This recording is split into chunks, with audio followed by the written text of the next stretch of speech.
The one Loomis mistake every beginner makes, Side Profile Edition. Let's fix it. Today, I want you to change how you learn. Stop memorizing, start understanding. That's what makes everything else click. All right, this is the Loomis ball in its natural form. When we turn it into a side profile, it becomes a large circle. That's the main sphere, or the baseline of the ball. Inside it, there's a smaller circle in the middle, and that's the side plane cut. So you're going to start with the base circle, and you'll place it right in the upper middle of the page. Leave yourself some room down there for the neck and shoulders. Next, start placing the center line.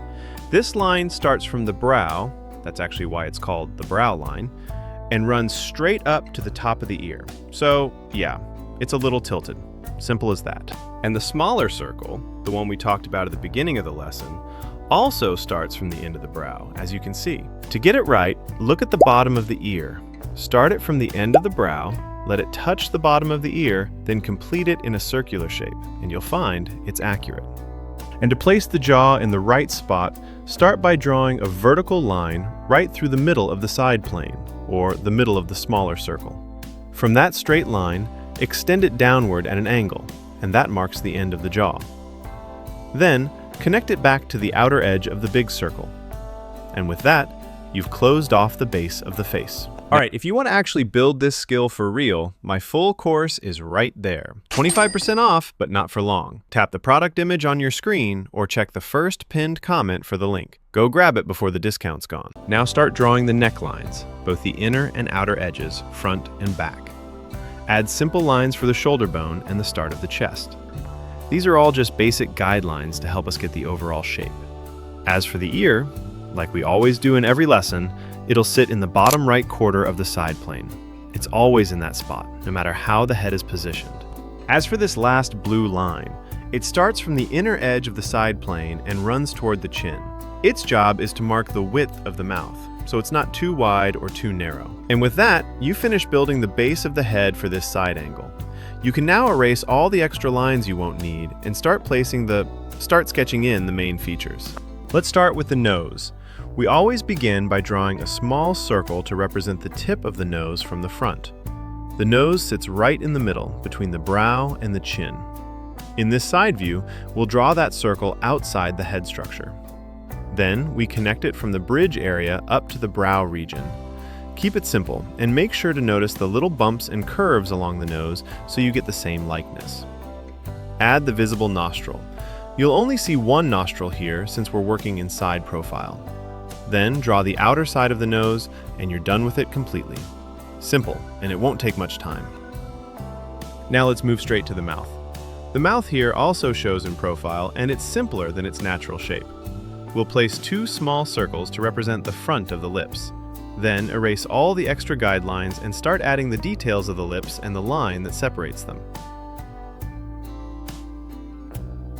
That center line between the lips is really important because it defines the expression, the reaction, of the character we're drawing.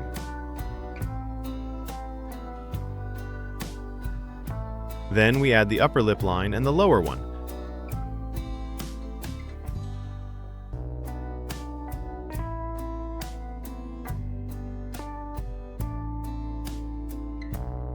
Trying to match the same smile or the same expression as the reference. Finally, we refine and adjust the chin line so it matches the reference image across the whole lower section: nose, mouth, chin.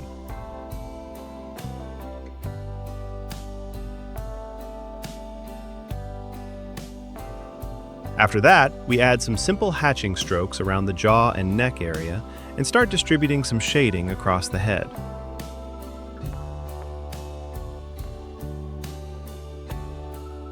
Here's the thing about hatching. Direction matters more than pressure. You want your strokes following the form, curving with the jawline, wrapping around the neck, not just going straight up and down like you're scribbling. That's what separates flat shading from shading that actually reads as three-dimensional. Start light. Always start light. You can build up darker values layer by layer, but you can't undo a section you went too dark on too fast. Build it slow, check your reference constantly, and let the darkest areas, usually right under the jaw and in the ear canal, come in last.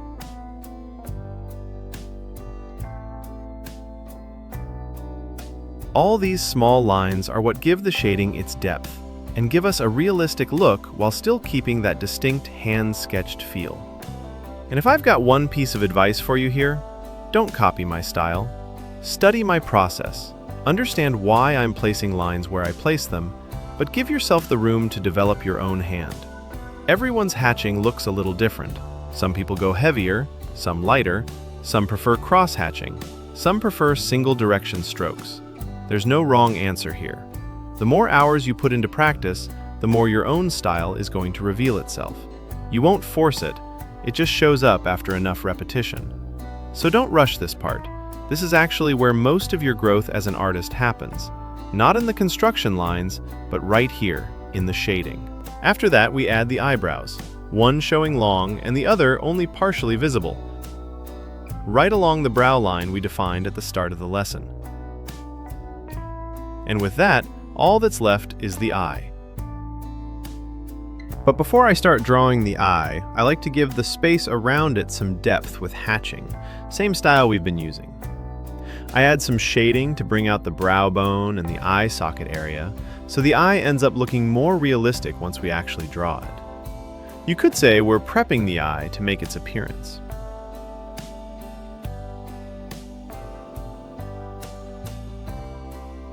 And the eye here, friends, is honestly one of the easiest eye angles you'll ever draw. A side profile eye is way simpler than a front-facing one. All you need is the crease above the eye, which is really just a slanted line. Then, the upper eyelid follows that same slant. After that, add a bit of shading between the brow and the eye to give it more depth. The eye shape itself won't be a circle here. It'll be more of an oval since we're viewing it from the side.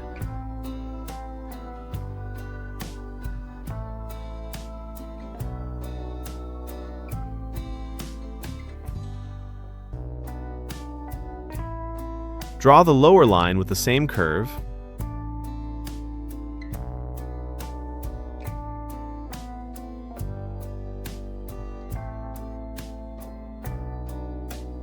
Add a few simple lashes, and just like that, the eye is done. Simple, and it didn't take much time at all.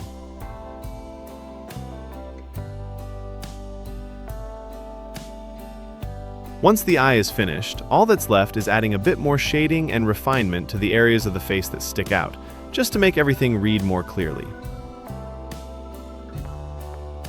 And like I mentioned earlier, every artist has their own touch, so let your own style show up in every sketch you draw. Don't just copy what I do or what any other artist you follow on YouTube does.